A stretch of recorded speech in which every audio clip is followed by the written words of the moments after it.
So this is called Researching Creativity and Islam, Cases from Contemporary Popular Culture. And you can see that the LP cover of the LP, the Habibiyah, which was out 50 years ago, 72. And at that time, the price was $135 for an LP.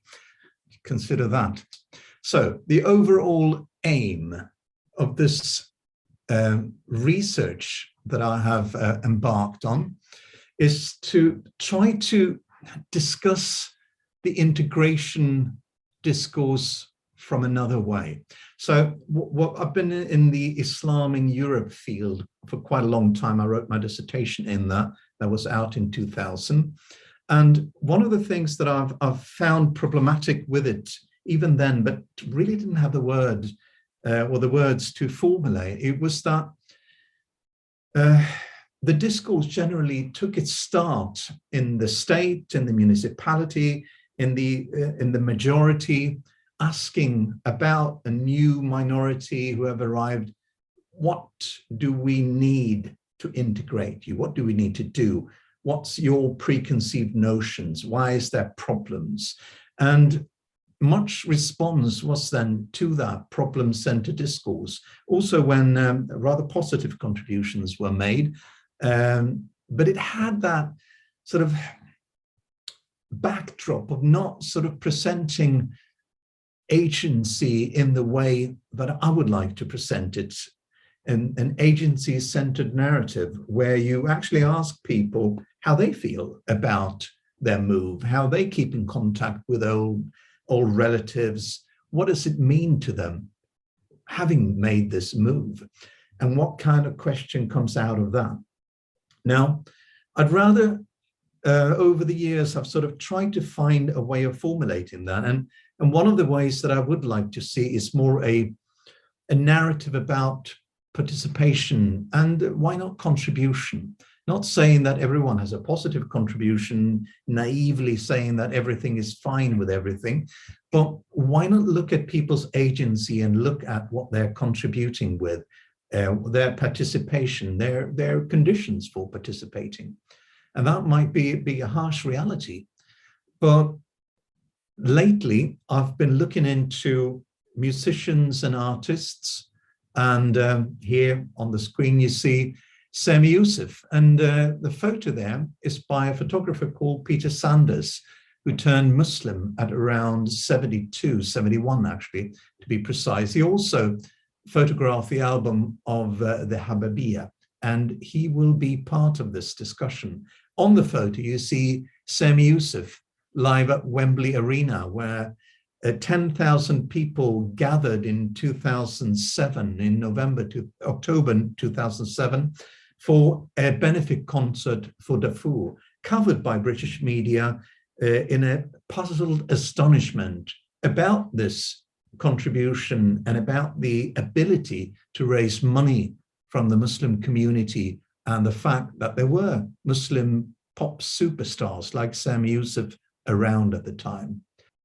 The research aims, sort of not the overall aims, is that kind of intersection of Islam and creative expressions. And since I'm sort of doing research on Islam in Europe, the focus as of now have been on Europe and North America. My idea is to broaden this, and hopefully I will be able to do that through a seminar during the autumn, touching base with people in East Africa and in Pakistan and Central Asia about what they have to say about this. So the research aim is to look at that intersection of Islam and creative expressions and look at the agency then of artists and craftsperson. I'll look into that division soon, to highlight strategies, thoughts, projects, and aims of artists when creating in relation to Islam, especially then the quality of ethics and aesthetics in this. And when I say in relation to Islam, I'm trying to avoid to say the shorthand Islamic art. Rather, I see it as art that has the ambition to come across as Islamic, or has the ambition to mobilize semiotic resources that tap into that kind of overall Islamic discursive tradition. So the research aim is then sort of to contribute with a discourse about religion and art produced in consumer culture. So we end up now, art, popular culture, craft. What are we to make of these things? Well, my cop-out version as of now is to go to the word creativity. And when I did that, I thought that was rather ingenious, but then I found out that there is a big trend about writing about creativity, and I realized that that's a problem in itself. But I don't want to sort of use that old school high art popular culture division, because as of now, there's a lot of, I mean, if you want to communicate that so-called high art, you will still use the communication means of consumer culture, of mass communication and popular culture, so that there is clearly a breakdown on these categories. One way of looking into creativity in a constructive way I found in a book by Negus and Pickering. So they have an idea that there is a romantic notion of creativity flowing about in a lot of writing, saying that it's freedom, agency, and unshackling of constraint. And that's when something is creative. But they feel that that sort of hampers understanding, because creativity has to be understood as they see it in relation to communication. What kind of form of creativity do you, communication do you choose for your creativity? So that is a type of medialization. What kind of conventions do you draw from? What kind of constraints do you take upon yourself? So without reducing creativity to mere reproduction or reassembling, they're looking into that aspect of things about communication, about not seeing it only as sort of unshackled constraints. And in the photo there, you can see a Azanti wine from the London Muslim shopping weekend in London that is up and coming soon again in March. And this time you can see the ads there. It's a way of trying to marketing a champagne-like sparkling alcohol-free wine. And you can see that the way that they creatively try to make an ad out of that, they draw from a lot of things that we immediately can recognize in communication forms. For example, the mother with a baby, the pregnant woman, the driver, the hijab. And you can see that they try to merge these things into a message about the benefit of the non-alcoholic wine, at the same time marketing it in bottles that are recognizable, wine glasses that are recognizable, signaling sort of luxury, signaling leisure, signaling something that people can get attracted to, and then still have that subtext of not being constrained by the alcohol. So quoting a person called McClary, Negus and Pickering writes about this. Further, it is common in research to see convention only in negative terms, but conventions are enabling, for within them are inscribed the cultural arrangements that enable communication, coexistence, and self-awareness within particular contexts and particularly periods. Thus, meaning that in creativity, you draw from genres, you draw from conventions. You are not creating out of thin air, even though some people are very creative in the sense that they are not attached to other things. Most creative expressions anchor themselves through the signals, the symbols that they use. They anchor themselves in narratives, in genres, by, for example, calling it modest fashion. You can see here sort of from the same Muslim shopping weekend, a modest fashion dress. You have the signal of the hijab, and then you have the long cloak that could be taken from anywhere, basically. So what I see with several of these artists that I look into is that they are engaged in creative expression, in artistic expressions, but they very often draw from They draw from genres, from discourses, but that they also negotiate with. And you can see a very wide engagement from Muslim artists with the ambition, as I said, to come across as Islamic. So what they have then is Islam as a provider of a pool of resources that we can see as abbreviated narratives, meaning that a symbol sort of carries connotations, associations around it. So when you use a Quran in design, you use Allah in design, you mobilize the story of Khadija or whatever, you will have abbreviated narratives with your audience if they are the targeted audience, where they can get associations. There are, of course, others who simply actively relate to Islam and Muslim, and they can do it, Muslims, but they can do it positively, they can do it negatively, they can challenge the narrative of Islam, they can do it ambivalently. And for example, I wrote an article with a strange title, I Am Satan, together with two of my students, about black metal in Turkey and Saudi Arabia. And it was built on field work and interviews. And these persons who wrote the music and the lyrics, they simply hated Islam. But what they did then was relate to Islam by that pool of resources, mobilizing Islam basically to slight it, which is another way of relating to this. In this lecture, I will rather talk with the ones who are positive and who try to come across as Islamic.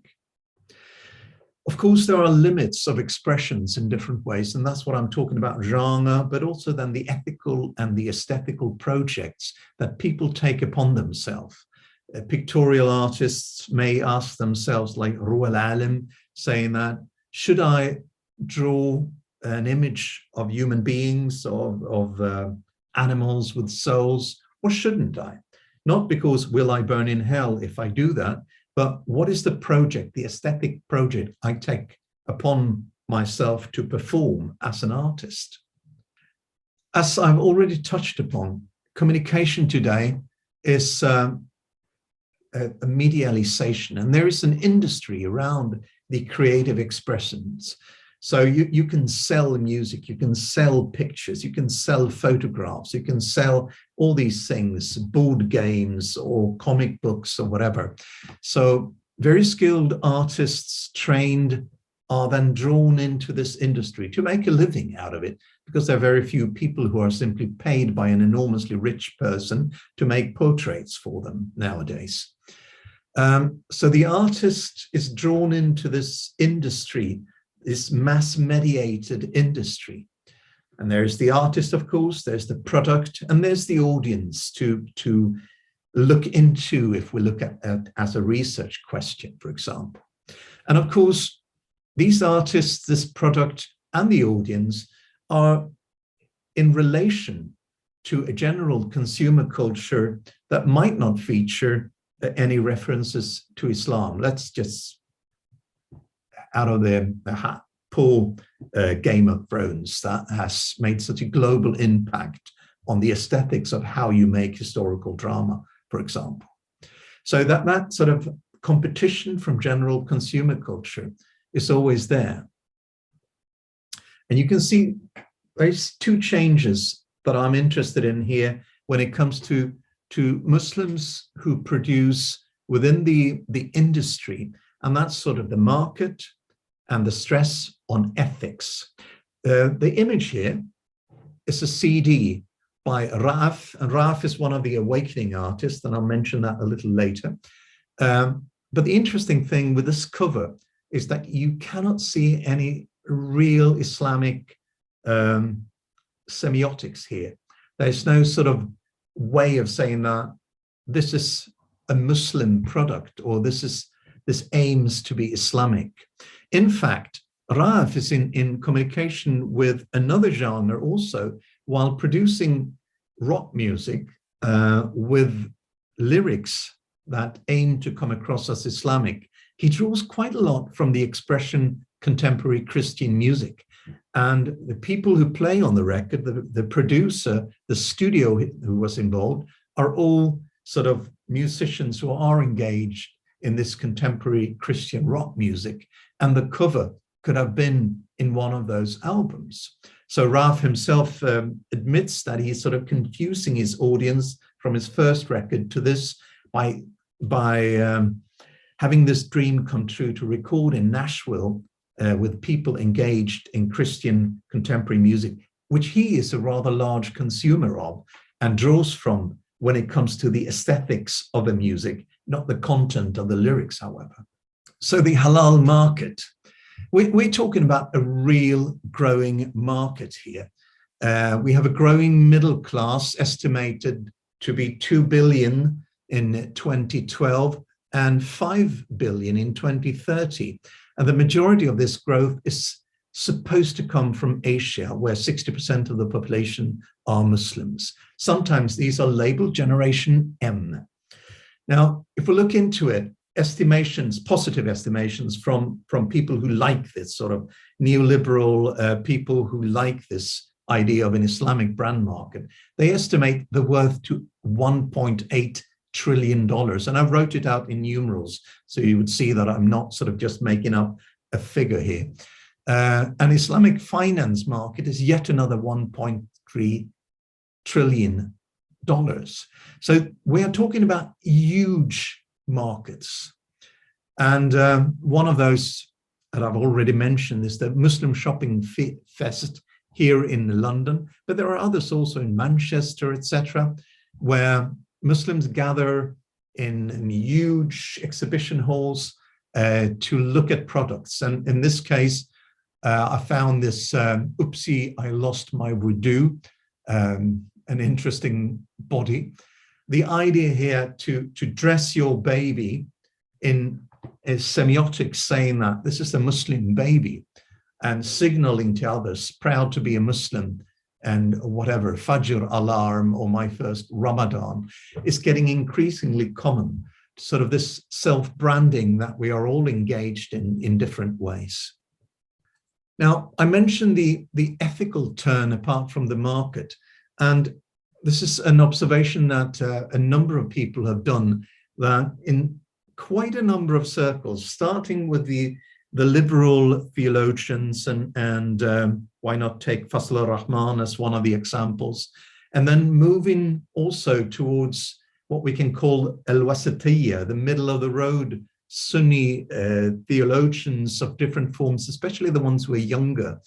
They are now going from a technique, a methodology, not centering on the rule-oriented Islam, but rather the ethics-oriented, or combining the both, like Sharif Banna, who sits all in white just next to the guy who happens to be Raf, leaning in the camera in a red t-shirt. The guy to the left of him is Sharif Banna.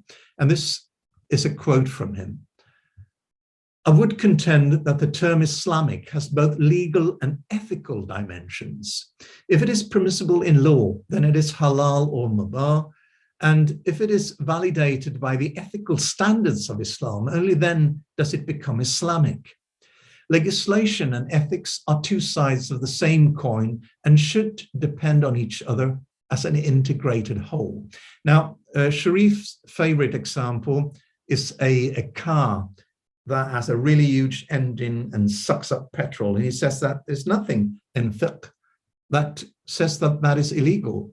But is it moral? Is it ethical to drive a car like that when there are alternatives and when we have a problem with the environment? No, he says, it's not. Therefore, and I hope this will not shock anyone out there, a big engine sucking up petrol is not Islamic according to Sharif, because it doesn't fulfill also the ethical requirement.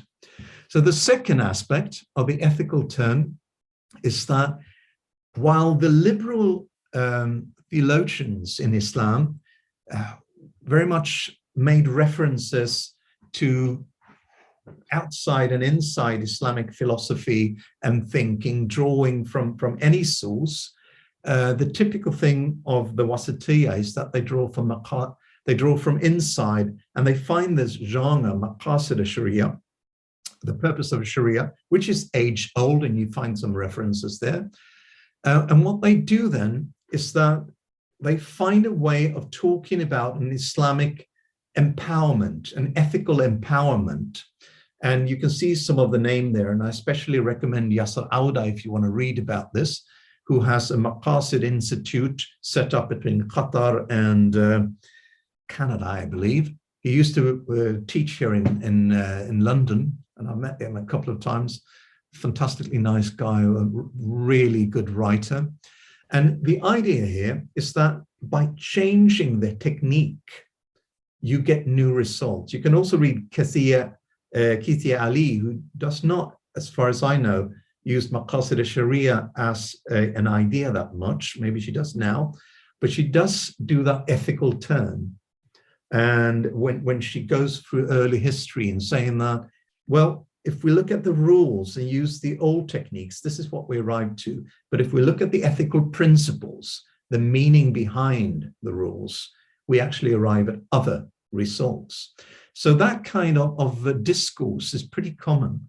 And I've tried to capture that in the book that was flaunted a little, and I'll show you an image. If we can go back just to that, thank you. I've tried to capture that in the phrase, an ethical Islamic empowerment discourse. Now, that's a mouthful, but it's a way of avoiding to say a social movement or social movement organization, in the way that the environmental movement is much larger than the movement organizations. It's not only the movement people, it will include people standing at Waitrose saying that, oh, rather buy the organic eggs, even though they're more expensive, not doing more than that, because that's an idea of an empowerment. So that's maybe stretching it, but you can feel that quite a number of the artists engaged here are engaged in this kind of ethical Islamic empowerment discourse, saying at the end of the day, if you take Islam seriously, we'll make this a better place. And I'm not going to talk about this book because it's published, it's out there, it's actually open access. You can go to EUP and write the title, that is Edinburgh University Press, and you can download it from there and take a look at it. It's about the Awakening, the company Awakening, and their artists, and it's about these issues of ethical turns and informed artistry and how that is negotiating itself in relation to Islamic discourse, but quite often also how they push Islamic discourse to react to changes in artistry, and therefore causes theologians to rethink the value of stringed instruments, the value of electric guitars or whatever. So I would be very happy if you look into that. Instead, I'm going to give you another case study that is not published yet. And it's also easier because if I do Awakening, I would like to play videos and music, and that does not really come across that well in online lectures. But I'm going to use Peter Sanders, a photographer, as the example instead. Now, Peter, as you well understand, is a convert to Islam, a British convert to Islam. He converted in 71, and he was traveling to Morocco, where he met Sidi Muhammad ibn Habib, who died in 1972 in Meknes.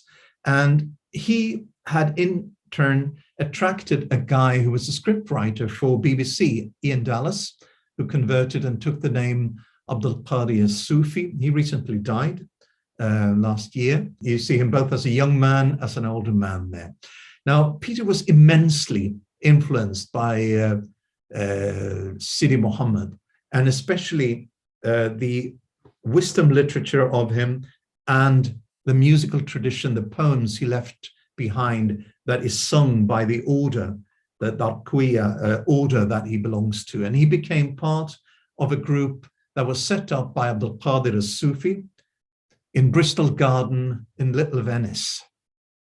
Here you see a number of people. Some of them were part of the rock and roll scene. So musicians from Mighty Baby, like Ian Whiteman, or Abdul Latif Whiteman, as he now is called, were part of this circle. Actually, Eric Clapton hanged out there a little. Theodin Sardar was there, names that you might recognize. And you might know that this guy, Abdul Qadir as-Sufi, when he met Eric Clapton, he gave him Layla wa Marnoon epos. And so if you heard the rock song Layla, you would now know that he actually took that, the lyrics, the idea of the lyrics and the title from that seminal epic in Arabic literature. All the photos here are Peter Sanders photos. So the first thing people generally say about Peter Sanders is that he started off as a rock photograph in the 60s, cutting his teeth, photographing all these icons. You see a number of, especially Mark Bolan up to the right was one of his close friends, and he photographed him a lot. But in the 70s, joining the Bristol Garden Group and actually turned into a sect, eventually getting out of that and traveling the world. He has now 50 years of photographing Muslim environments, Muslim contexts. And he has gathered some of these images, 500 out of his 500,000 portfolio, in these 3 books that make out the material for my article, together with my meetings with Peter, a couple of meetings, and then a taped video interview that I made the other year. And I'm now going to introduce you more to a little of the idea, what I can find in such an encounter. So when Peter makes a photo, and I'm trying to use makes a photo because these are compositions. It's not just snapshots. There's a lot of things to take in.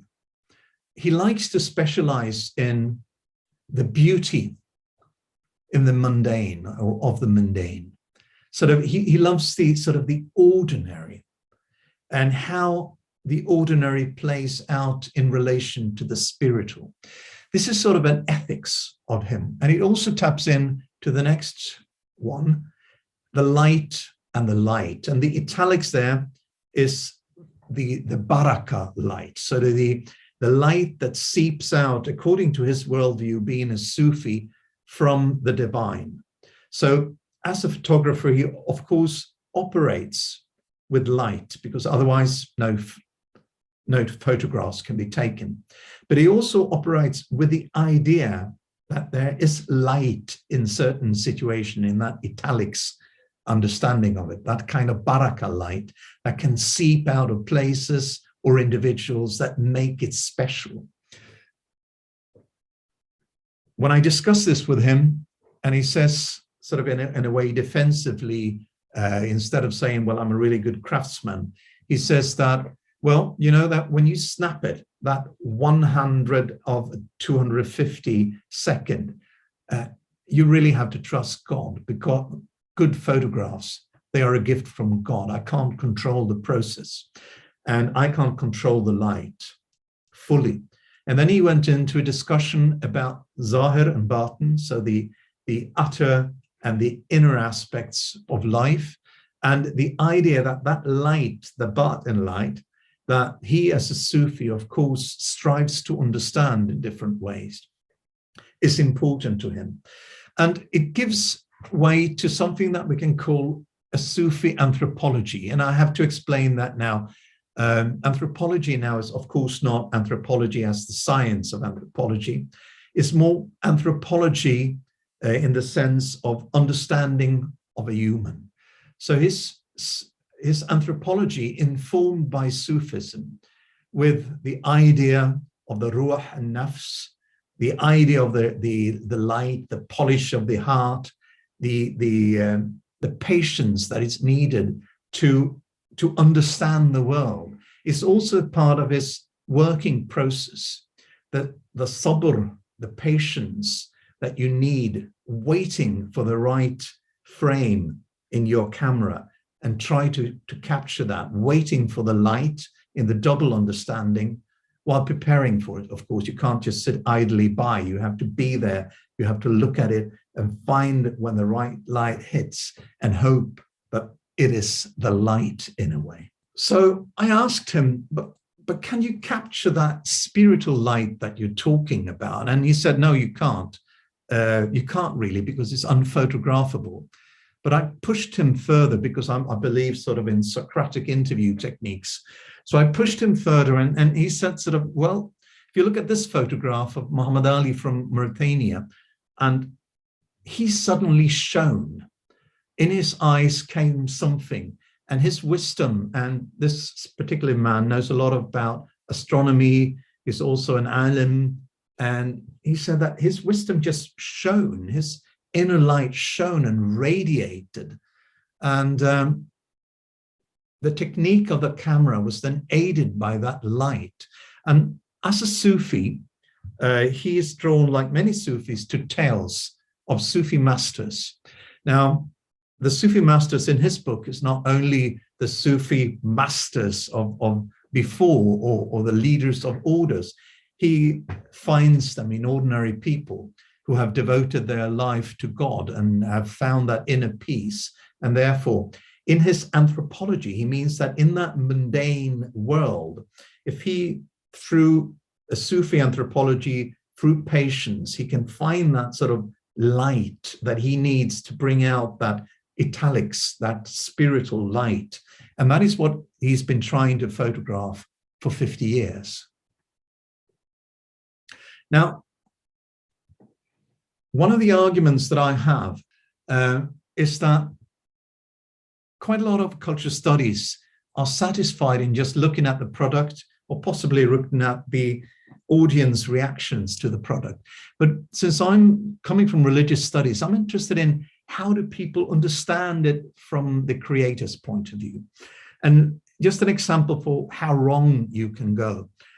In a section in one of the books, I found these 2 pages, and I found the text accompanying them, supporting an idea that the moon here is the face of Muhammad, and this is the mountain of revelation, and then it's a view from that. So revelation is given to Muhammad, who is the spiritual master, and his light then floods over the other mountains around him.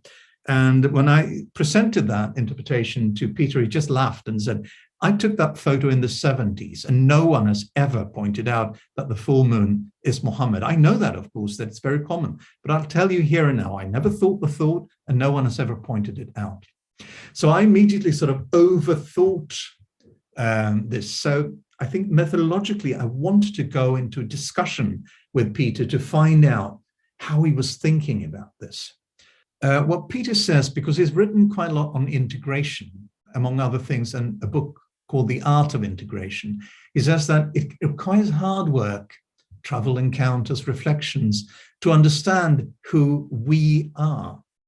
And that we, what does it contain? And that's an interesting part of his ethics and his aesthetic. What I find doing this is that this is really rewarding because it brings me in touch with another kind of Islam in Europe research. And it also gives me another vehicle of addressing Islamic art, which is rather big field in my field of study, my Islamic studies field, where most of the time you cannot discuss with Islamic artists because they are dead and they didn't leave any recollections. You read in history how philosophers talk about Islamic art, and at times you can find a master who sort of put something in writing. But now you can actually discuss with people performing Islamic art in a new environment using new medias, which does not necessarily signal the classical Islamic arts genres. And as I mentioned, it's another way of addressing Muslims in Europe. What I find is that there is this importance of craftsmanship, and that's an interesting thing. How are these people trained? What kind of techniques are available to them? But also, how does this reflect a religious worldview? So in Peter's case, for example, he definitely taps into Sufi anthropology. And he does this for understanding of the other, that human being process. What is that? What are we when we are being? Not only beings, but when we are truly human in that sense. And it does tap into this idea of the aesthetics of photography around light and sort of a Sufi understanding of light, combining that with this craftsmanship. And I find that really interesting in the dialogue that we had. So the project of Peter Sanders, it has very much to do with the familiarization of the objects, making them subjects and familiarizing them, and transforming the audience. This is his goal, sort of transforming the audience perception on what they see, sort of appealing for solidarity and curiosity, and what has sometime in dialogue circles been called similarity in difference, drawing from Martin Buber's understanding, or possibly then similarity in essence, but difference in bodily forms. Because at the end of the day, what Peter sees with that we is that we are the humans, regardless of where we are on the planet, and we are spiritually of the same essence.